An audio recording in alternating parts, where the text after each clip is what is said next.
ام المومنین حضرت عائشہ صدیقہ رضی اللہ تعالی عنہا سے مروی ہے کہ ایک مرتبہ نبی صلی اللہ علیہ وآلہ وسلم اس طرح بیٹھے ہوئے تھے کہ ران مبارک سے کپڑا ہٹ گیا تھا۔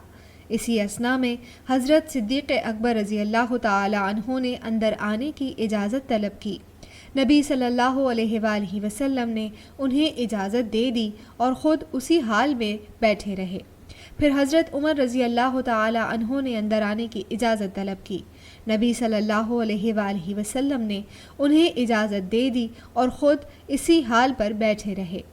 پھر حضرت عثمان رضی اللہ تعالی عنہ نے اندر آنے کی اجازت طلب کی تو نبی صلی اللہ علیہ وآلہ وسلم نے اپنے اوپر کپڑا ڈھانپ لیا، اور حضرت عائشہ رضی اللہ تعالی عنہا سے بھی آپ نے کپڑا سمیٹنے کے لیے فرمایا۔ جب وہ لوگ چلے گئے تو میں نے عرض کیا، یا رسول اللہ، آپ سے ابو بکر و عمر نے اجازت چاہی تو آپ نے انہیں اجازت دے دی اور اسی کیفیت پر بیٹھے رہے، اور جب عثمان نے اجازت چاہی تو آپ نے اپنے اوپر کپڑا ڈھانپ لیا۔ نبی صلی اللہ علیہ وآلہ وسلم نے فرمایا، عائشہ، کیا میں اس شخص سے حیا نہ کروں واللہ جس سے فرشتے حیا کرتے ہیں؟ گزشتہ حدیث اس دوسری سند سے بھی مروی ہے۔ مسند احمد حدیث نمبر 24104۔